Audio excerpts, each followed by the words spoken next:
Terima kasih Anda masih bersama kami dalam kajian tafsir Al-Quran. Yang mana dalam program ini kita akan menyimak penjelasan mengenai ayat suci Al-Quran. Dan mengajak kita semua untuk mentadabburi firman Allah Subhanahu Wa Taala. Yang tentunya akan dijelaskan langsung oleh guru kita tercinta Buya Yahya. Dan insya Allah pada kesempatan kali ini kita telah sampai pada pembahasan Quran surat Al-Hajj ayat 47. Oleh karena itu marilah kita persiapkan hati dan pikiran kita untuk dapat menyimak untaian ilmu yang akan beliau sampaikan. Kepada guru kita tercinta Buya Yahya, dengan segala hormat kami persilahkan. Allahumma sholli ala Sayyidina Muhammad. Allahumma sholli ala Sayyidina Muhammad. Udhkur salata ala Nabi Muhammad. Bismillahirrahmanirrahim. Assalamualaikum warahmatullahi wabarakatuh. Alhamdulillah. Nahmaduhu subhanahu wa ta'ala hamdan yuwafi ni'amahu wa yukafi'u mazidah. Ya Rabbana lakal hamdu kama yanbaghi li jalali wajhika wa 'azimi sultanika. Subhanaka la nuhsi thana'an 'alaika anta kama athnaita 'ala nafsik falakal hamdu wa lakal syukru 'ala dhalik. Allahumma salli wa sallim ala habibina sayyidina Muhammadin wa ala alihi wa ashabihi wa tabi'in lahum bi ihsanin ila yaumiddin. Allahumma ya Rabbana 'allimna ta'wila wa faqihna fid din. A'inna ya Rabbana ala fahmi kitabik wa ala al-'amali bihi waj'alna ya Rabbana min ahlihi. Nas'aluka fahma ulama'ika al-'amilin wa ilhama awliyaika as-salihin. A'inna ala dzikrika wa syukrika wa husni ibadatika. Urzuqna ya Rabbana taubatan qabla al-maut wa syahadata 'inda al-maut wal jannata ba'da al-maut. Amma ba'd. Yang sangat kami cintai, kami muliakan para perindu ridho Allah, para pecinta baginda Nabi Muhammad sallallahu alaihi wasallam. Alhamdulillah kita bisa bergabung kembali bersama-sama mentadabburi, merenungi firman Allah Subhanahu wa taala. Semoga Allah memberikan kepada kita pemahaman yang benar, ilmu yang manfaat, ilmu yang membuahkan amal, dan semoga amal kita diterima oleh Allah Subhanahu wa taala. Kita masih di surat Al-Hajj, sudah sampai ke ayat yang ke-47. A'udzubillahi minasyaitonirrajim. Bismillahirrahmanirrahim. Mereka minta untuk dipercepat bil adzabi, siksaan, karena mereka tidak iman, tidak percaya adanya Allah yang maha kuasa menurunkan karunia dan maha kuasa menurunkan azab. Karena mereka tidak beriman, maka mereka berani menantang. Seandainya ada keimanan, keyakinan di dalam diri mereka, tidak akan mampu mereka menantang Allah. Wa yasta'jilunak. Mereka meminta untuk dipercepat siksa. Dalam ayat lain disebutkan tradisi orang-orang yang membangkang dulu itu menantang Allah memang. Mengatakan in kana huwal haqqu min indik wa amtir alaina hijaratan minas sama'i, minta turunkan batu, hujani batu dari langit. Awiti nabi adzabin alim, atau pokoknya siksa yang pedih, minta diturunkan siksa. Nah, di saat mereka menantang begitu, lalu Allah tidak selalu menurunkan azab secara langsung. Lebih khusus lagi kepada umat Nabi Muhammad. Karena umat Nabi Muhammad dibedakan oleh Allah dari umat-umat yang lainnya. Umat-umat terdahulu, jika ada sesuatu Allah hancurkan mereka. Nabi Nuh bagaimana? Diselamatkan Nabi Nuh, yang lain ditenggelamkan. Nabi Lut juga demikian. Yang tidak ikut Nabi Lut hancur di balik bumi. Gunung di atas diangkat, di atas langit ditumpahkan, dan seterusnya. Tapi dengan Nabi Muhammad tidak serta-merta diturunkan azab. Dan ini termasuk tanda kasih sayang Allah, dan juga untuk menspesialkan, mengkhususkan Nabi dengan dengan gelar kasih sayangnya Nabi Muhammad. Akan tapi di balik penundaan ini, kadang ada yang bertanya-tanya, kenapa ini orang kurang ajar banget kok tidak segera dianjurkan oleh Allah. Dan hari ini pun kita juga pernah mungkin merasa bahwasanya kenapa Palestina disiksa kok tidak dianjurkan oleh Allah. Kok belum dianjurkan oleh Allah. Tanda tanya ini ada di kalangan orang beriman. Dijawab dengan ayat ini. Ista'jilunak. Seperti mereka itu ingin mempercepat adanya siksa Allah. Karena mereka tidak percaya. Lalu Allah beritahu, Allah tidak pernah ingkar. Jika kebaikan yang dilakukan seorang hamba, Allah akan balas. Dan juga jika itu ketidakbaikan, Allah akan beri balasan. Tidak usah khawatir, Allah tidak pernah ingkar janji. Dan akan Allah berikan, tinggal waktunya saja berbeda, dan bisa saja zamannya berbeda. Alamnya berbeda. Tidak diturunkan hari ini, mungkin bulan depan atau tahun akan datang. Bisa saja tidak di alam dunia, tapi akan diberikan Allah di alam akhirat nanti. Yang jelas harus ada, tidak usah khawatir. Jangan menentang siksa Allah sangat-sangat pedih. Siksa Allah sangat-sangat pedih. Dan pedihnya siksa Allah itu adalah di hakikat dan dirasa dan di keadaan. Hakikatnya lebih sangat pedih. Dirasa sangat pedih, ya, dalam keadaan. Jadi ada orang itu jamnya sama, cuman karena dia terseksa jam itu menjadi lebih lama. Di sini disebutkan wa inna yauman inda rabbika ka'alfi sanatin mimma ta'uddun. Siksa Allah nanti yang Allah berikan 1 hari menurut Allah itu akan engkau rasakan seperti 1000 tahun. Ini bisa dirasa, bisa dihakikat. Sekarang dirasa tuh begini. Anda mau pergi ke sebuah tempat. Dalam keadaan normal apalagi senang. Itu begitu cepatnya. Allah, saya nyampe. Tapi kalau ada lagi sakit perut, pengen toilet, mau cari rest area. Kenapa gak nyampe-nyampe? Oh Allah, berapa menit lagi. Tidak terlalu lama sekali.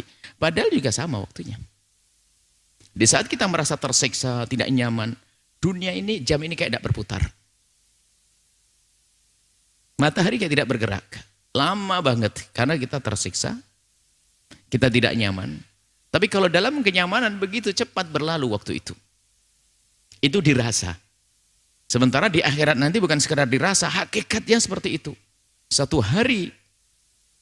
Menurut Allah nanti dalam siksa Allah itu adalah seperti 1000 hari. 1000 tahun yang kita rasakan saat ini.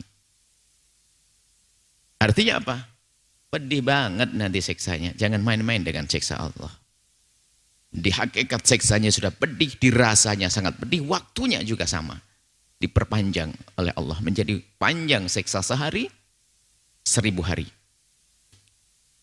Ini adalah kabar ya nih, yang diberikan oleh Allah kepada orang beriman supaya tidak merasa putus asa. Kok kita kalah terus, kita ditindas terus? Oh tidak. Urusan manusia tidak hanya sekedar kehidupan di dunia, ada kehidupan nanti di akhirat. Termasuk urusan kita dengan sesama manusia, tidak semuanya harus terselesaikan hari ini.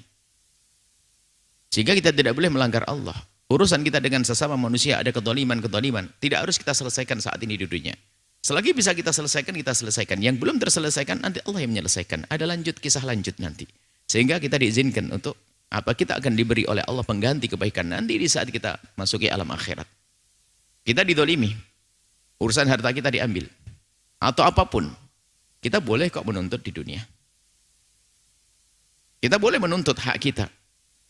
Biarpun orang baik adalah orang memaafkan, tapi hak ini untuk kehidupan anak-anakku, hartaku dirampas dan seterusnya.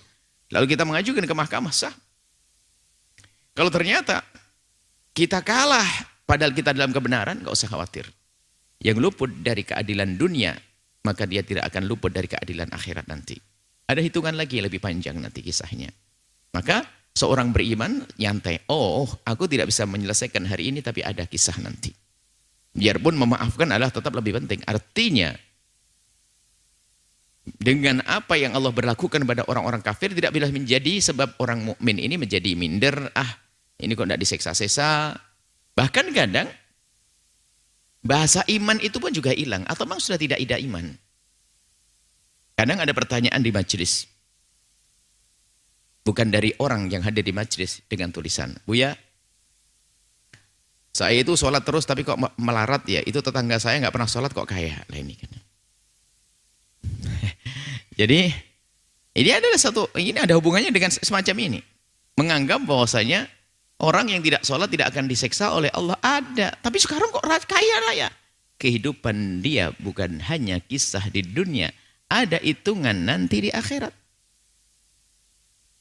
Saya sholat terus. Tapi kok gak kaya-kaya? Sama. Ada hitunganmu hitunganmu tidak hanya di dunia. Jika tulus sholatmu akan kau petik buahnya nanti di akhirat. Kau akan jadi kaya raya di akhirat. Dan kaya rayanya bukan sekedar 70 tahun sesuai umurmu di dunia. Akan panjang kisah kayamu nanti di akhirat. Lah orang beriman tuh punya keyakinan semacam itu.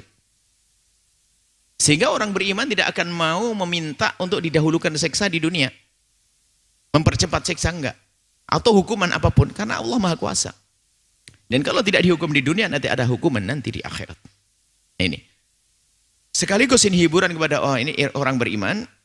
Ya ini menghibur orang beriman di saat dia tertimpa sesuatu dalam keadaan yang pahit, keadaan yang sempit dan sebagainya. Agar dia tidak merasa berkecil hati. Bukan karena Allah membencinya. Akan tapi banyak orang-orang yang diangkat oleh Allah dengan cara dilemahkan oleh Allah. Diberi sakit. Didolimi. Dihinakan, difitnah dan seterusnya. Padahal sesungguhnya Allah ingin mengangkat derajat orang tersebut. Allah mengangkat derajat bermacam-macam cara. Ada sebagian dimudahkan dalam kebaikan, lalu dengan kebaikan tersebut ia disanjung, dimuliakan di dunia. Ada ternyata dengan ujian pahit setelah difitnah habis-habisan dengan ketabahan kesabarannya ngadep kepada Allah lalu diangkat. Ada. Ini adalah bermacam-macam model orang-orang yang diangkat oleh Allah Subhanahu wa taala. Di sisi lain Allah menghibur, ketahuilah bahwa itu orang-orang yang tidak beriman. Yang tampak hari ini masih gagah dia. Padahal dia zalim dia. Dia gagah dengan menikmati kekayaannya, mobil mewah, rumah megah, harta melimpah. Wah, itu semuanya kisah hidupnya yang hanya berapa puluh tahun. Masih ada hitungannya nanti. Sebagai orang beriman, yakini bahwa kehidupan di akhirat lebih pedih lagi. Sehari hukuman di akhirat nanti seperti 1000 tahun saat ini. Ini biar tenang pikiran kita, hati kita. Ka'ayyam min qaryatin amlaytu laha. Ini Allah memberikan contoh. Alangkah banyaknya, berapa banyak satu kampung yang amlaytu laha wa hiya dhalimatun. Aku tunda. Hukuman tidak aku turunkan seksa kepada mereka. Sementara kampung ini penghuninya telah berbuat zalim. Menyekutukan Allah. Ada satu kampung tetap diberi kejayaan oleh Allah. Padahal dia jahat dengan kezalimannya. Ini berlaku pada zaman dahulu sebelum Nabi Muhammad, umat-umat terdahulu. Ada. Dan itu juga berlaku pada umat hari ini. Seperti hari ini mungkin ada satu negeri yang tampak bahwasanya dia dengan kejayaannya, padahal dengan kezalimannya, penindasannya, mendukung kezaliman yang terjadi di sebuah tempat misalnya. Tapi kok ke hari ini sampai mentereng saja, tetap saja dia berjaya, bahkan dikagumi, ditakuti dan seterusnya. Dahulu juga ada yang seperti itu. Zalimatun tsumma akhadtuha. Kemudian nanti setelah itu Allah akan memberikan hukuman pada waktunya nanti. Wa ilaihi al-masir, dan semuanya kembali akan kepada Allah Subhanahu wa taala. Nah, jadi tetap ada, enggak usah khawatir. Artinya jangan dalam berjuang itu tidak boleh kita mudah putus asa gara-gara belum tampak hasil di depan mata. Sementara hasilnya orang berjuang di jalan Allah itu ada saat ini di dunia dan saat nanti di akhirat. 200-300 tahun yang lalu pejuang-pejuang Indonesia itu adalah berjuang melawan penjajah. Belum tampak hasilnya. Tapi mereka mendapatkan pahala. Mereka jauh mungkin 300 tahun sebelum 45. Mereka tidak pernah mendengar proklamasi. Mereka tidak pernah melihat proklamasi. Tapi mereka dengan perjuangan mereka sudah mendapatkan pahala. Biarpun belum sukses sampai kemerdekaan. Kurang lebih seperti itu. Maka setiap orang beriman di saat kita menjalankan satu kewajiban, lakukan tugas berbuat baik, dan tidak harus hasilnya tampak saat ini, bisa saja minggu depan, tahun depan. Bahkan ada di antara mereka yang malah meminta, ya Allah tampakkan hasil perjuanganku itu nanti saja kalau aku setelah mati. Khawatir apa? Khawatir di saat tampak hasil perjuangannya di saat masih hidup, khawatir berubah menjadi ujub, merasa menjadi sombong karena keberhasilannya. Bermacam-macam model manusia yang dekat kepada Allah. Bagi kita ingin melihat keberhasilan di dunia. Kemudian juga keberhasilan di akhirat. Karena keberhasilan di dunia untuk kita meningkatkan tingkat keberhasilannya. Maka siapapun yang berjuang, contoh kemarin kita diskusi dengan teman berjuang di sebuah tempat. Al-Bahjah misalnya. Atau pesantren kita. Ada orang Buya, kami termasuk paling lama, tapi paling belum mendapatkan hasil. Bukan seperti tempat-tempat yang lain, dengan Buya sudah bisa membuat ini, itu, dan sebagainya. Kami di sini termasuk paling lama, tapi ya Allah, paling tidak tampak hasilnya. Kami seperti khawatir putus asa. Nah ini, kalau sudah bicara putus asa, khawatir tidak tulus hatimu. Niatmu tidak benar. Nggak boleh ada putus asa. Biarpun belum tampak hasilnya, mendidik anak pun juga demikian. Kita mendidik anak, ternyata anak masih saja badung, bandel, dan seterusnya masih saja. Tidak boleh putus asa. Semakin capek kita, semakin gede pahalanya. Semakin agung di hadapan Allah Subhanahu wa Ta'ala. Nah seperti itu. Mungkin kita mengabdi kepada orang tua kita dengan ketulusan kita, dengan kesabaran kita. Namanya orang tua kadang-kadang mohon maaf, ada banyak penyakit yang ikutinya sehingga itu membawa emosinya, sering marah dan sebagainya. Nah, kita sudah berusaha tetap saja. Di dunia sepertinya kok gak berhasil, ayah saya tetap tidak puas, ibu saya masih marah-marah. Selagi Anda serius dan tulus dengan Allah, Anda berjuang, maka Anda mendapatkan pahala nanti. Yang gak boleh Anda menjadi orang tua yang menyusahkan anak, atau menjadi anak yang tidak punya pengabdian kepada orang tua. Itu yang gak boleh. Yang jelas ini tugas kita adalah mengabdi. Sebagai anak, bagaimana kita meningkatkan bakti kita? Ada hitungannya di hadapan Allah. Jangan mentang-mentang, oh ibuku baik, bapakku, atau bahkan menuntut. Ayahku harus baik kepada saya dong. Ibuku harus baik kepada saya. Ini kesalahan seorang anak. Kesalahan pertama seorang anak menuntut seperti itu. Sama, kesalahan seorang tua menuntut. Bukan menasihati, bukan mengajak. Kenapa kamu begitu? Main menyalahkan. Itu tidak dibenarkan. Kenapa? Perjuangannya menjadi tidak tulus. Karena buru-buru ingin melihat hasilnya. Ingin melihat hasilnya. Buru-buru ingin melihat hasilnya. Ingin melihat hasil perjuangan sah. Tapi jangan sampai menjadi sebab lemah semangat karena hasil perjuangannya belum kunjung terlihat. Ingat kita dengan Allah. Termasuk penuntut ilmu. Bertahun-tahun menuntut ilmu. Ayahnya memondokkan di pesantren. Cita-citanya ingin menjadi ulama Rasulullah. Tapi anaknya Masya Allah. Hafal 1 lupa 2 ibaratnya. Belajarnya susah. Tapi orang tuanya tetap dengan harapan. Setiap hari berdoa. Dicari rezeki yang halal. Dinasihati anaknya. Dikuatkan hati seorang anak. Tapi anaknya tetap gak bisa apa-apa. Apakah Allah membiarkan orang ini? Oh tidak. Di dunia dia tidak tampak berhasil. Tapi di akhirat Allah kasih hasil. Tiba-tiba dia kagetkan suatu ketika dengan pahalanya anak. Ini pahala anakmu menjadi seorang ulama. Karena apa? Ini bab ghibtah. Karena ghibtah ada. Disebutkan dalam hadis Nabi, ghibtah orang merindukan kebaikan seperti yang Allah berikan pada orang lain. Melihat orang kaya, dia banyak berderma dengan kekayaannya. Lalu ada satu orang berkata, oh enak sekali dia ya. Sudah kaya, menikmati kekayaannya, banyak berderma. Aku ingin kayak dia. Lalu dia bekerja. Biarpun dia belum sempat kaya, dia sudah mendapatkan pahala seperti orang tersebut. Kenapa? Niat di dalam hatinya. Sama melihat orang alim, orang soleh, orang baik, lalu ternyuh. Dia tersentuh hatinya. Oh, enak sekali orang itu. Ibadahnya banyak, ilmunya banyak, muridnya banyak. Alangkah banyak pahalanya. Satu murid saja menjadikan dia kaya, apalagi 100 murid atau 200 murid. Lalu dia menyekolahkan anaknya, memondokkan anaknya dengan niat rezeki halal. Terus anaknya nggak pinter-pinter. Jangan putus asa. Sebab hidup kita bukan hanya di dunia. Ini kisah ayat ini untuk kita memahamkan kepada kita makna ini.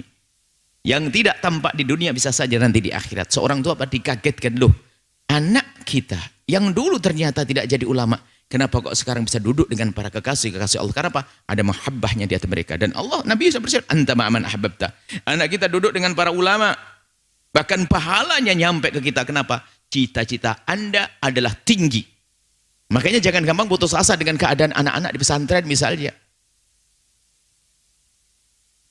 Tidak semua jadi ulama di dunia. Tapi bisa saja semuanya menjadi orang-orang sukses di akhirat. Itu. Kalau di dunia dibuat ya bermacam-macam. Sehingga dengan pemahaman ayat ini menjadikan kita itu lega. Nggak ada putus asa. Nggak ada kecewa. Yang penting kita maksimal. Makanya ada sebagian orang, oh anakku sudah 12 tahun nggak bisa apa-apa. Ini baru 4 tahun sudah alim. Oh tidak. Yang nggak mendapatkan kemuliaan siapa? Malas-malasan didik. Santri nggak belajar, nggak punya niat santrinya, enak-enakan. Padahal dia bisa menghafal, padahal dia kuat menghafal, tidak pernah dia serius. Ini, yang nggak mendapatkan apa-apa di akhirat. Tapi kalau sudah berusaha dan berusaha, tapi yang dirindu adalah akhirat nanti, dahsyat. Bahkan ada orang menuntut ilmu itu gara-gara nggak lulus saja misalnya, oh nggak bisa menghafal, langsung putus asa. Loh, bukan karena Allah dia. Dia percuma belajar. Saya belajar karena Allah. Maka saya menasihatkan anak-anak yang di pesantren ada dari kelas Miftah kelas ini. Gara-gara nggak lulus, nggak naik kelas langsung pecah, pasti bukan karena Allah. Sebab kalau karena Allah akan sadar, setahun aku belajar, aku adalah karena Allah sudah dapat pahala. Masa gara-gara tidak lulus saja langsung bubar, berarti dia bukan karena Allah. Kalaupun jadi ulama, tidak akan jadi ulama yang benar. Nah ini, pemahaman makna ini penting sekali. Wastajilun, kadang pengen buru-buru. Buru-buru seksa, buru-buru lihat buah kebaikan. Sehingga gara-gara tidak tampak buah kebaikannya langsung putus asa. Yang nggak benar adalah ogah-ogahan, malas. Makanya ada satu watak, satu sifat. Apakah minder itu sebuah ketawaduan? Minder itu kan tampak seperti tawadhu. Bisa saja minder adalah tingkat kesombongan kelas tinggi. Ayo. Minder itu karena dia pengen selalu tampak yang hebat. Pengen dilihat ranking 1, pengen dilihat ini, sombong dia. Cuman karena dia nggak pernah lulus-lulus, jadi adalah bahasanya dia pengen nampakkan kesombongan tapi nggak sampai. Ya seperti itu. Maka kami perlu ngasih motivasi anak-anak yang belajar menuntut ilmu. Kalau ternyata tidak lulus hari ini, tahun depan masih ada kesempatan. Nah, kalau sampai 10 tahun nggak lulus-lulus, asalkan Anda tulus belajar serius, Allah sudah ngasih pahala. Allah Maha Kasih. Mungkin engkau tidak menjadi alim, tapi karena ketulusanmu hari ini, Allah akan lahir, akan keluar dari tulang punggung, akan lahir dari istrimu, seorang anak yang bakal menjadi ulama. Allah Maha Kasih kok. Makanya dalam meniti kemuliaan itu adalah harus ketulusan. Anak yang gampang ngedon itu adalah sebetulnya tingkat sombong kelas tinggi. Ngedon. Ini termasuk terapi untuk menyelesaikan masalah psikologinya. Ada anak lulus ranking 1, ranking 1, ranking 1, ranking 1. Gara-gara jatuh sekali saja stres dia. Kayak kiamat dunia ini. Karena memang dia selalu pengen bangga, pengen sombong di mata temannya. Oh, aku paling hebat. Coba. Kita pengen didik anak kita dengan ketawaduan. Memotivasi untuk mengaju, iya. Tapi kalau menjadikan dia sombong tersembunyi. Seorang fakir. Dengan kefakirannya menjadi orang yang minderan. Oh, dia kalau kaya bakal sombong. Ada orang boleh fakir, tapi tidak boleh kita dengan kefakirannya itu lalu kita menjadi lemah karena kefakiran. Tapi kita harus merasa mulia dengan keislamannya. Keislaman kita. Karena gara fakir ini, tidak berani, takut, menegakkan kebenaran. Nih. Ada pada zaman dahulu itu ada seorang namanya Ribi'i. Ada orang lemah. Secara fisik lemah. Jalannya pakai tongkat. Naik bagel, naik keledai, nggak punya kuda yang megah, yang mewah. Bukan baju yang bagus, bajunya cobang-camping. Datang ke Rustum, datang ke seorang raja lah begitu. Jadi saya mau ketemu raja. Punggawa atau penjaga-penjaga gerbang ini melihat ini siapa. Dilaporkan raja, siapa? Kayak apa orangnya? Orangnya kurus, kecil, krempeng. Oh ya, suruh masuk aja nggak apa-apa. Paling bisa ngapain kan begitu. Kalau gagah kan waspada. Suruh masuk. Betul.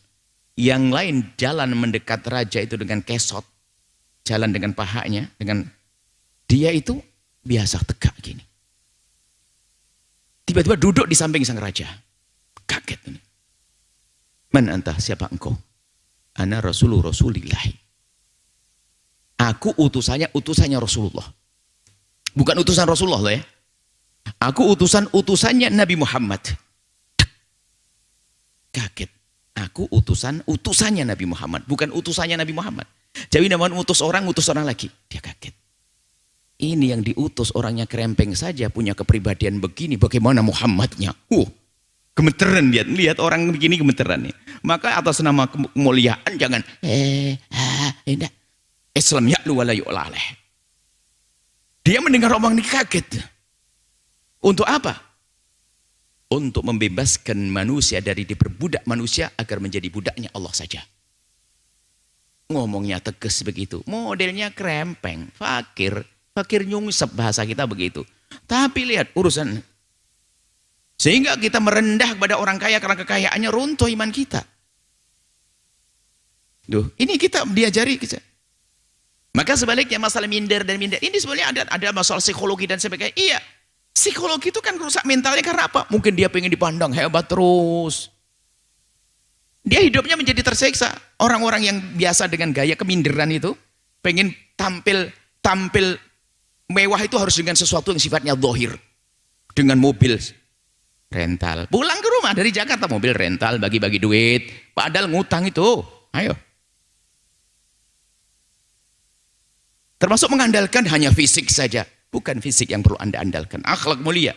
Orang boleh kulit hitam, mungkin kecil, pendek, tapi akhlaknya tinggi mulia di hadapan Allah. Lagi itu. Orang hanya mikir, oh kecantikan wajahnya, badannya. Boleh Anda mikirin, tapi kalau menjadikan diri Anda minder, berarti Anda hanya punya andalan zahir. Batinmu di mana?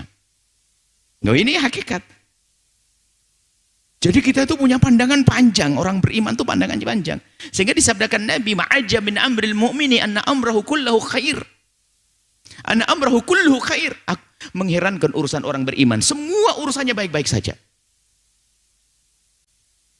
Semuanya urusannya baik-baik saja. Di saat dia mendapatkan karunia, dia berin asabathu sarra syakar. Kalau dia mendapatkan karunia Allah, dia bersyukur. Kana khairan lahu, itu baik baginya. Wa in asabathu dharra sabar. Kalau dia menerima satu musibah, sabar, kana khairan lah. Loh, ini dalam hidup tuh harus seperti itu. Kita harus punya andalan. Andalan kita adalah yang ada hubungannya dengan Allah Subhanahu wa taala. Ini masalahnya bukan dhahir, madhar dhahir. Innallaha yanzuru ila qulubikum, bukan ila suwarikum. Bukan dhahir jasadnya. Makanya kalau ada orang hanya berpikir tentang dhahir saja, bisa saja ini adalah termasuk biasanya satu paket dhahir. Nanti bisa menjadi orang sombong pada akhirnya. Sebab dia akan menyombongkan dirinya dengan kekayaannya. Sehingga sampai sebetulnya suatu ketika kita duduk dengan beberapa ibu-ibu. Di perumahan yang disebut perumahan kaya di Jakarta sana. Pengajian ibu-ibu. Ini ada beberapa ngadep Buya. Buya tahu. Kami ini betul seperti omongan Buya. Ada orang action saja. Itu kami Buya. Gaya kami pakai mobil mewah. Buya, ini rumah ini sudah nggak ada sertifikatnya di tangan semuanya. Rumah kami sudah nggak ada, kami itu hanya numpang nih. Hanya actionnya saja. Banyak ngutang. Rumahnya sudah kalau bahasa lain dipondokkan di apa? Di pesanan di itu. Jadi itu action saja. Itu nyata mereka mengaku begitu. Lalu bagaimana? Harus merubah kehidupan semacam itu. Bukan action zahir saja. Naik sepeda engkol, apakah menjadikan dia korengan? Sehingga gaya makannya harus membiasakan budaya. Maka kami ingin budaya senang dengan keluarga, tidak harus ke resto yang mahal. Kita bisa aja buat nasi bungkus atau bawa kompor ke tengah lapangan, bikin mie atau bikin apa yang indah, yang murah meriah. Biasakan dengan sederhanaan. Maka membiasakan dengan kagum-kagum dengan gaya dunia ini adalah menunjukkan ada sesuatu yang tidak beres di dalam imannya. La izza illa biddin. Tidak perlu merasa mulia kecuali dengan agama, dengan Allah. Sehingga nanti ada orang muncul sombong dengan nasabnya, sombong dengan makom ilmunya. Ini adalah semuanya satu paket itu. Sehingga kalau berbuat sesuatu harus pengen tampak. Sehingga kalau tidak tampak diekspos biar dilihat sama orang, kan begitu kan? Padahal itu ya nggak serame-rame itu hasilnya. Cuman wah, majelis ribuan, padahal ya ratusan, nanti ribuan aja dikurangi ratusan juga gelo loh. Sebuah majelisnya Ustadz Fulan telah didatangi oleh ratusan orang, bukan ratusan, ribuan. Sudah gelis disebut oleh media, salah saja sudah nggak terima dia. Mestinya ngomong ribuan, salah ngomong ratusan. Ini model yastajilun, orang yang terburu-buru. Nah ini perlu kita pembenahan dalam diri kita sendiri. Berbuatlah baik, Allah yang akan melihat. Yang menuntut ilmu, hai para santri, lakukan. Sesuai dengan cita-citamu. Biarpun tampak belum sukses dalam cita-citamu, pahala sudah dapat. Karena Allah yang menuntut ilmu, yang berjuang. Yang berjuang dengan kami khususnya yang di daerah-daerah yang tampak belum berkembang misalnya, tidak usah khawatir. Sesuai dengan besarnya niat Anda, Allah beri pahala. Kita lanjutkan. Nah, ini seperti ini, yasta'jilun ini buru-buru di model. Kalau orang kafir karena tidak beriman dengan benar, kalau orang beriman karena imannya sudah mulai kropos. Sehingga yasta'jilun. Jadi pengennya tampak gebyar di dunia saja. Ini bahaya sekali. Makanya orang mukmin tidak boleh kaya minder. Tawaduk tidak begitu. Tawaduk pada tempatnya. Dalam dunia dakwah kan kami sudah sampaikan. Dakwah itu ada kendala dakwah tawaduk yang tidak pada tempatnya. Dia punya ilmu. Disuruh berkiprah di masyarakat. Alasannya apa? Masih ada yang tua. Masih ada kiai sepuh. Kiai sepuhnya panjang umur. Akhirnya bingung dia, nggak maju-maju dia. Doanya jadi jelek kapan kiai mati. Kan kurang ajar nanti. Loh, berdoa dakwah yang bismillah. Minta tolong kiai sepuh. Saya muda baru datang, mohon dibimbing. Gitu dong. Maka dalam berdakwah pun ada prinsip kita. Urusan riya kita sambil pangkas. Jangan takut riya. Maksudnya berbuat takut riya itu sudah bagian riya. Berbuat baiklah sambil memerangi riya. Berbuat baik sambil memerangi riya. Orang takut riya itu adalah biasa. Wah, takut riya bisa menjadikan orang paling pelit seluruh dunia dan akhirat. Sedekah takut riya, sedekah takut riya. Ngapain? Sedekah, tunjukkan kepada orang, saya sedekah 100 juta. Tolong wahai jamaah, hari ini di majelis ini saya sedekah 100 juta. Ayo. Tadi riya, gampang. Itu pengen merangi riya. Sederhana, 100 juta sebut depan orang. Nanti pulang ke rumah transfer ke tempat yang sama, 200 juta, nggak ada orang lain tahu. Beres. Riakmu hilang kok susah. Lu ngiri kok bingung. Ngulangi riya malah tidak berbuat baik. Kapan bisa sembuh?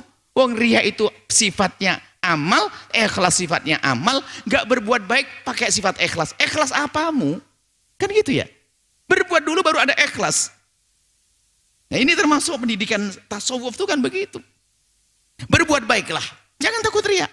Riya kita perangi kalau tiba-tiba muncul keriaan. Aduh, saya sedekah cuma 2 juta aja, ketahuan orang disanjung lagi. Aduh, seneng lagi disanjung. Tenang aja. Ente transfer 3 juta, lebih gede lagi. Set, nggak ada yang tahu. Yang 2 juta yang diriakin tadi hilang. Balik lagi. Karena apa? Kita perangi. Depan orang kita ketemu yang bujang jomblo sholat depan calon mertua khusuknya Allahu Akbar, biar diambil menantu. Akhirnya sadar kalau itu riya. Tenang, jangan khawatir. Datang ke kamar, kunci kamar, sholat sebanyak sholat yang kau lakukan di sana. Sederhana. Maka dengan Allah itu harus kita latih. Nah, ini isti'jal inilah yang membahayakan dalam segala kan. Nabi juga mengajarkan loh sifat wibawa, tapi jangan kucel juga umat Islam seorang.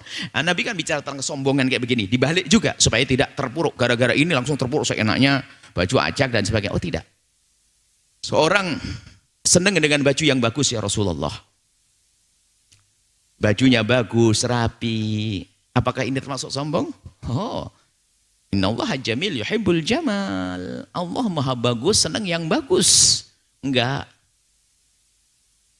Berdandan yang bersih boleh dong. Yang rapi boleh dong. Apalagi sudah ada atribut sunnah dihubungkan dengan Rasulullah, jangan ragu dong. Disambungkan dengan Rasulullah, misalnya Nabi dalam segala keadaan hampir tidak pernah membuka kepalanya. Oke, Anda pastikan pakai tutup. Kalau tidak haram, diniati untuk ikut Nabi Muhammad. Mau melakukan sholat menggunakan imamah atau ridha ikut Nabi Muhammad. Terserah itu nanti itu modelnya kayak apa, ntar dulu. Itu yang penting kesunahan dulu. Baru setelah itu kita sempurnakan. Sambil mencari baju yang bagus. Yang kata Nabi, sabda Nabi, sombong itu bukan orang pakai baju bagus, bukan. Maksudnya belajar tasawuf, tidak pakai keseimbangan tasawuf yang lain, itu menjadi kucel orangnya nanti. Kayak kucel, bayan bagus adanya, sengaja dirobek-robek bajunya.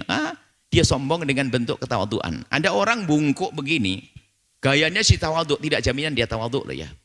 Kelihatannya berunduk begini. Gayanya Masya Allah. Tapi saya ngelirik temennya, Masya Allah, orang sini kok modelnya sombong semua, nggak ada yang tawaduk kayak saya. Sudah tahu sombong dia. Kayaknya. Nah itulah. Makanya istijal ini maknanya luas sekali. Tolong makna istijal, buru-buru. Yang orang kafir karena tidak punya iman, buru-buru minta siksa. Yang orang beriman karena kropos imannya, lihat, gara-gara belum tampak hasilnya, sudah putus asa. Tidak seperti itu. Jangan biasa dengan istijal ini. Terus berjuang karena Allah, Ya. Percaya diri, kita orang beriman, ya'lu wala yu'la alai Islam, dengan agama ini kita akan selalu berjaya. Kalau tidak tampak jaya di dunia, lihat, mungkin di dunia fakir ya, nggak punya apa-apa. Hanya 70 tahun, 80 tahun. Setelah itu dia akan mendapatkan kemuliaan yang luar biasa di akhirat nanti. Kita lanjutkan. Ya ayuhan nas, wahai manusia. Innama ana lakum nadhirum mubin.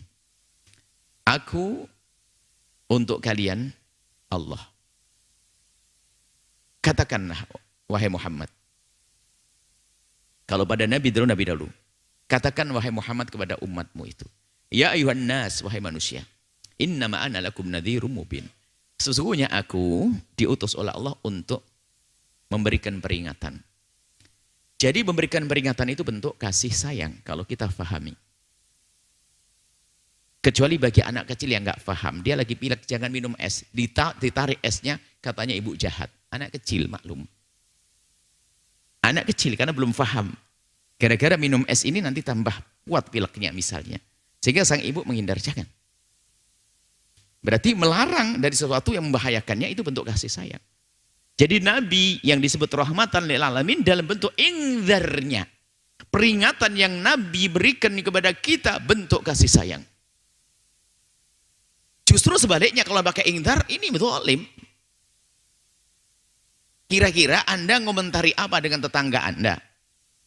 Yang sudah tahu depan rumahnya itu ada juglangan, ada lobang. Ada lobang.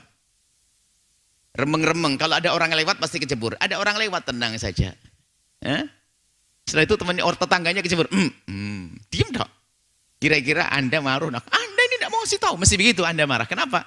Dia tidak memberikan ingzar, berarti tidak sayang kepada Anda. Kecebur, plung. Jadi sama, kalau kita membiarkan orang melakukan ketidakbaikan, tidak memberikan peringatan, tidak punya kasih sayang. Maka anak kecil yang diingatkan, diperingati, kemudian dia marah, esnya ditarik, ya wajar, anak kecil. Tapi kita masa kayak anak kecil? Diingatkan untuk sebuah kebaikan, kita nggak terima. Berarti kayak anak kecil. Indar, saya dilarang-larang, saya begini. Nah ini menunjukkan kalau dia adalah, kalau mungkin dia anak kecil. Anak kecil biarpun katanya badannya gede, tapi kalau bukan anak kecil lebih parah lagi, ada kesombongan di dalam hatinya. Makanya kalau ada orang diingatkan masih perlu pakai aturan cara mengingatkan bagaimana, pastikan diri Anda sombong. Imam Ghazali mengingatkan, ya kesombongan tersembunyi, anggap saja ini ada kalajengking. Karena dia mau berpikir, ada orang ada kalajengking di lehernya. Imam Ghazali dengan bahasa. Lalu temannya yang di belakang tuh melihat. Setelah ngelihat kalajengking itu ngerambat ke baju, di atas baju. Kalau sampai ke leher, yang punya leher pasti refleks begini nanti. Pasti nyengat itu kalajengking. Sebelum ngerambat masih di baju ke leher, temennya itu langsung ngeplak kalajengking. Kalajengking! Jatuh terkapar. Apakah yang dipukul lalu ngomong, kurang ajar kau, pelan-pelan dong. Ada enggak? Enggak, mesti terima kasih. Padahal dipukul, merah lagi. Cuman sebagian dari kita tuh kuasai kebodohan. Di saat diingatkan oleh siapapun, ternyata mendahulukan marah kita. Karena apa? Satu, mungkin dia anak kecil. Atau mungkin dikuasai kebodohan. Nah ini perlu ini. Harus waspada dalam hal-hal hidup dalam bermasyarakat ini. Makanya tolong Anda, dimanapun Anda berada, hari ini kita serempak seluruh Nusantara. Suami yang diingatkan istri, pastikan Anda tidak perlu membantah. Ya istri diingat suami. Ini suami satu paham. Apalagi seorang anak diingatkan seorang, murid diingatkan gurunya. Jangan terlalu banyak alasan. Seorang murid diingatkan gurunya, guru karena cinta. Marhaba, ya Syekh. Istri diingatkan suami, istri kan satu pangkat dengan suami. Istri, abang makasih. Dengan senyum, bukan makasih. Bukan gitu. Makasih abang. Diingatkan. Tambah ganteng abang ini. Masya Allah. Gitu loh. Sama. Bikin budaya ini loh. Budaya tawaduk. Budaya tawadhu dengan pasangan. Murid dengan guru. Padahal dalam dunia tarbiyah itu, semakin murid itu dekat kepada guru, lihat, semakin berat. Cara mengingatkan guru pun kadang berbeda. Sehingga dalam dunia tarbiyah itu, kalau orang datang dengan orang-orang sebagai orang khusus, ibtalainahu akan diuji terus. Dan faktor kedekatan seorang guru dengan murid itu karena saking cintanya, dia ingin muridnya itu adalah terus naik pangkat. Sehingga tidak boleh salah sedikit pun kadang. Dan muridnya nggak paham, merasa dibenci oleh gurunya. Ada seorang, mungkin juga seorang anak, merasa bahasanya itu kesalahan. Di sisi lain memang kita himbau para orang tua dan sebagainya. Mendidik anak yang benar. Kita serempak hari ini kalau Anda dengar omongan kami berputar-putar di seputar ini. Orang tua yang lembut. Cuman kita belum bicara tentang anak. Kadang-kadang nanti berbicara dengan murid. Guru juga kepada murid. Maka saya sering minta maaf kepada anak-anak santri ini. Kalau saya marah habis-habisan. Ini. Cuman ya minta maaf saya ini. Kadang-kadang terlalu kuat cinta Buya. Sehingga kadang-kadang gak sabaran kalau anak. Kok bisa begitu? Tidak boleh ada kejadian salah lagi. Tapi bagi seorang murid adalah lapang hati. Anak-anak kami ini loh, saya marahi habis-habisan. Tapi mereka lapang hati. Yang lapang bakal sukses nanti. Begitu juga kita dengan orang tua kita. Dengan guru kita. Termasuk dengan pasanganmu. Tolong pasangan.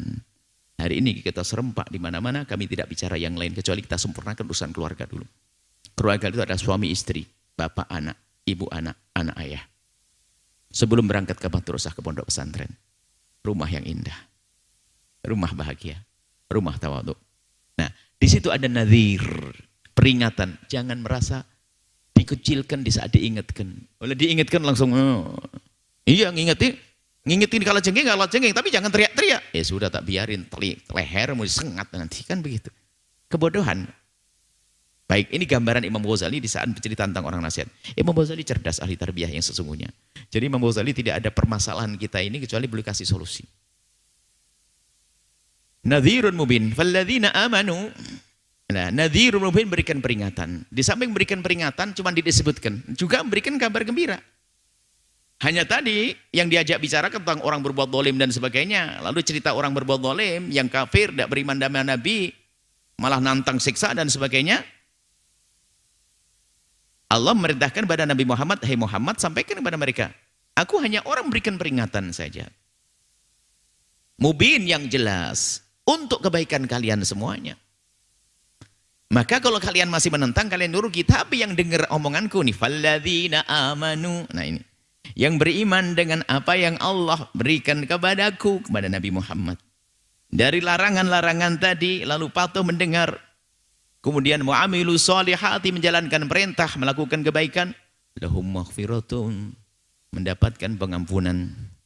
Pengampunan dari Allah, warizkun, dan karunia. Karimun, karunia yang karunia pemurah. Jadi karunia, jadi gini, yang karim itu hanya Allah sebetulnya. Sehingga ada orang gampang nyalahkan ibarat Ramadan karim, salah.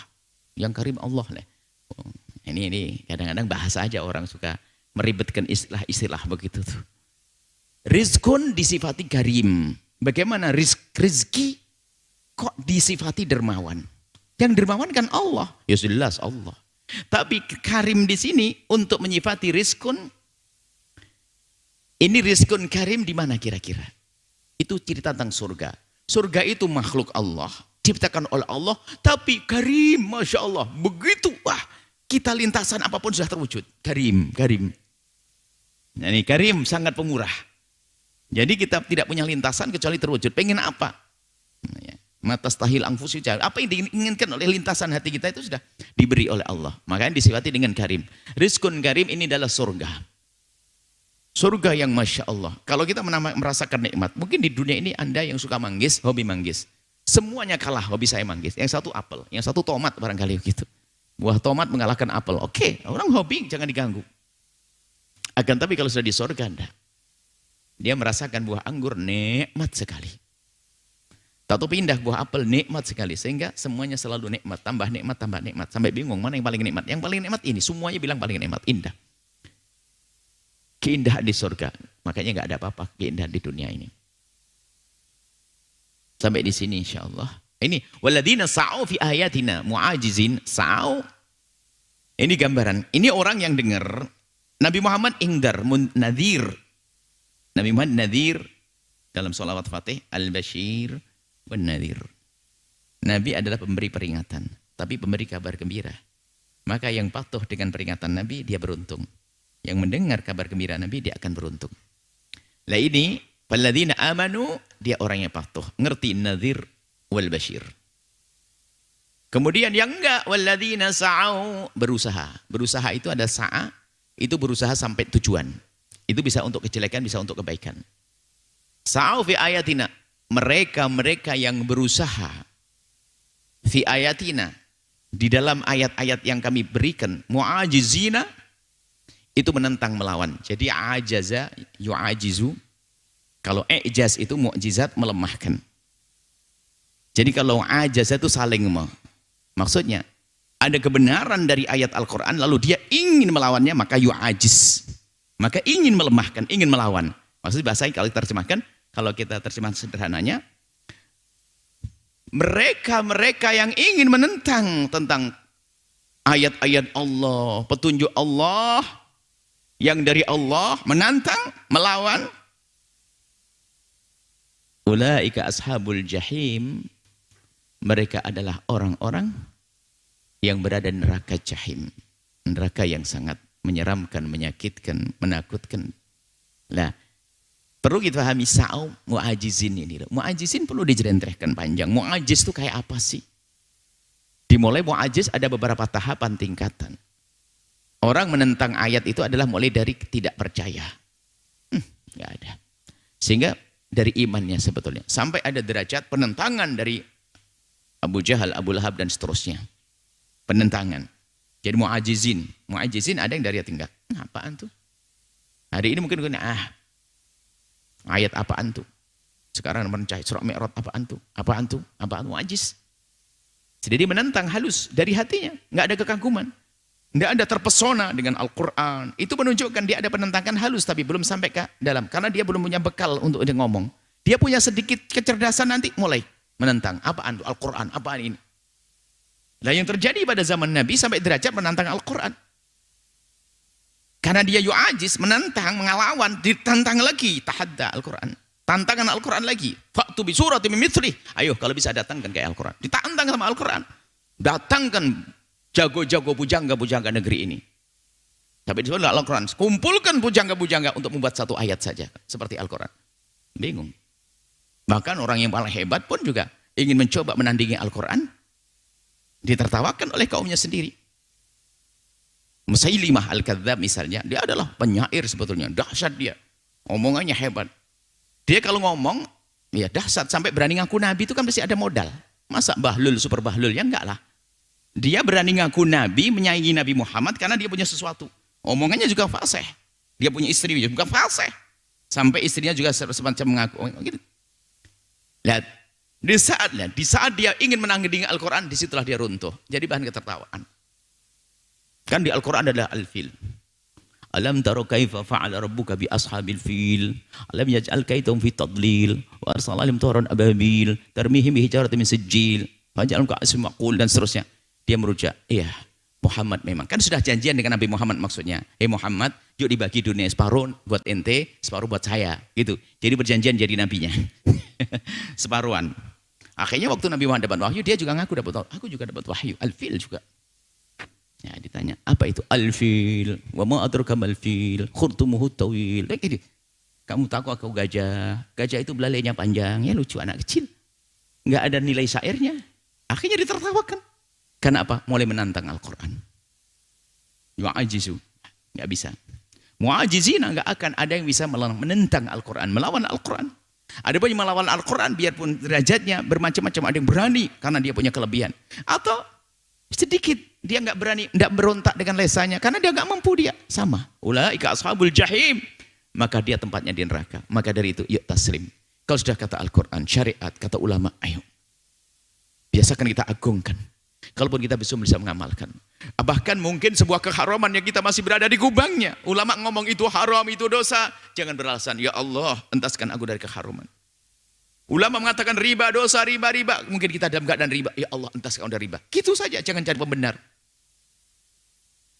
Maka kita, ya Allah entaskan aku. Siapa yang tidak berdosa hari ini? Siapa yang tidak punya masalah hari ini dengan Allah? Semuanya kita punya. Sebaik-baik orang berdosa dan bersalah adalah mengakui kesalahannya. Mengakui kesalahannya. Ya mungkin dia matanya melihat yang haram. Dia pakai alasan tidak benar. Mungkin ada enggak kol? Ada enggak kol? Ada kolnya syaitan. Syaitan punya kol. Dapatnya syaitan. Tapi orang insaf. Okay, aku melakukan kesalahan. Aku pada minuman keras. Aku dalam riba. Bisnis saya besar raksasa. Ini mungkin 10 tahun belum bisa saya mengentaskan dia riba seperti sebagian hamba Allah yang kita kenal. Dia ingin mengentaskan dia dari riba. Perlu waktu 10 tahun. Dia menangis setiap saat. Sering menangis kalau ingin itu semuanya. Nah, belum bisa mengentaskan, tapi cukup dia menyadari kalau itu haram. Itu dosa. Allah Maha Kasih. Tinggal proses menuju pengentasan, pembebasan diri dari ketidakbaikan itu perlu proses. Nah, siapa yang semuanya bersih? Hanya Nabi Muhammad. Amalnya semuanya baik. Kalau kita tentu ada kekurangan. Tapi sebaik-baik orang yang punya kekurangan, menyadari kekurangannya, kemudian ingin berbenah, itu baru orang benar. Baik. Jadi jangan sampai ada dalam diri kita penentangan. Kalau sudah syariat dan firman, marhaba, ahlan ya Allah. Oh, petunjuk. Petunjuk, marhaba. Jangan berhelah. Justru kadang-kadang ahli ilmu. Dia mulai ngerti, terkelit dalam hukum. Mana ulama Al-Quran jadikan kendaraan untuk sampai kepada hawa nafsunya.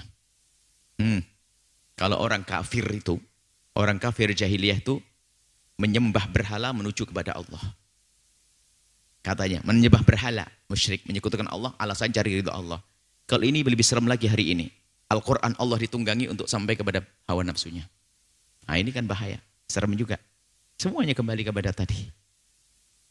Kekurang sadaran dalam dirinya akan kemahabesaran Allah, keimannya kepada Allah subhanahu wa ta'ala. Semoga kita adalah golongan yang walain amanu wa amil solihat. Bukan golongan yang mu'ajizin, yang menentang Al-Quran, melawan syariat. Tolong, di saat ada hubungannya dengan syariat, diam. Biasakan ini. Diam. Ini hukum, diam. Kalaupun kita belum yakin, benar tidaknya, tanya kepada Ustadz. Tapi tanyanya bukan dalam irama pembangkangan. Wallahu a'lam bissawab. Mari kita tutup dengan doa. Bismillahirrahmanirrahim. Alhamdulillahirrahmanirrahim. Allahumma salli ala habibina Sayyidina Muhammad wa Sayyidina Muhammad. Allahumma ya Allah ya Rahman ya Rahim. Pandang kami dengan kasih sayang dan cinta darimu ya Allah. Berikan kepada kami segala kebaikan di dunia dan di akhirat. Jaga hati kami, jaga pikiran kami. Jauhkan kami dari segala yang kau haramkan ya Allah. Cukupkan kami dengan yang halal darimu ya Allah. Cukupkan kami dengan yang halal darimu ya Allah. Cukupkan kami dengan yang halal darimu ya Allah. Jauhkan kami dari yang kau haramkan ya Allah. Engkau Maha tahu tentang keadaan kami. Ampuni orang tua kami dan guru-guru kami. Berikan kasih sayangmu kepada mereka. Yang sempit rezeki lapangkan dengan rezeki yang halal penuh berkah. Yang sakit sembuhkan. Yang punya hutang mudahkan kami dalam bayar hutang-hutang kami. Dan kami mohon ya Allah, Engkau Maha Kasih. Engkau Maha tahu keadaan kami, anak-anak kami, jaga mereka. Jadikan mereka anak-anak ahli surga. Ya Allah, pilih kami untuk menjadi pejuang kekasih-Mu Nabi Muhammad di dunia untuk menggapai kejayaan kemuliaan di akhirat. Ya Allah, jadikan kami juru damai di negeri ini. Jauhkan kami dari membenci, mendengki, mendendam kepada sesama kami. Jika ada orang berbuat salah kepada kami, menyakiti kami, zalim pada kami, aniaya kepada kami, memfitnah kami, menggunjing kami mohon ampuni mereka, jangan hukum mereka ya Allah. Ampuni mereka, jangan hukum mereka. Ampuni mereka, jangan hukum mereka. Mereka umat kekasih-Mu Nabi Muhammad. Yang sakit sembuhkan, yang sakit sembuhkan, yang sakit sembuhkan. Panjangkan umur kami ya Allah. Berikan kepada semua yang telah berjuang bersama kami segala kebaikan di dunia dan di akhirat. Kirimkan kepada kami hamba-Mu yang tulus dan ikhlas ahli surga-Mu yang bisa berjuang bersama kami. Dan kami mohon jadikan kami bersama mereka, jangan tinggalkan kami. Panjangkan umur kami dalam ketaatan serta sehat walafiat. Berikan kepada kami semua husnul khatimah. Mati dalam keadaan iman. Dan kami mohon ya Allah, jadikanlah ucapan kami di akhir hayat kami kelak. Saat Engkau hendak mencabut nyawa kami ingin saat itu ya Allah, hati dan lidah kami mampu mengucapkan kalimat agung dan mulia. La ilaha illallah Sayyidina Muhammad Rasulullah. La ilaha illallah Sayyidina Muhammad Rasulullah. La ilaha illallah Sayyidina Muhammad Rasulullah sallallahu alaihi wasallam. Rabbana atina fid dunya hasanah wa fil akhirati hasanah wa qina adzabannar. Wa sallallahu ala sayyidina Muhammadin wa ala alihi wasallam. Alhamdulillahirabbil alamin. Al-Fatihah.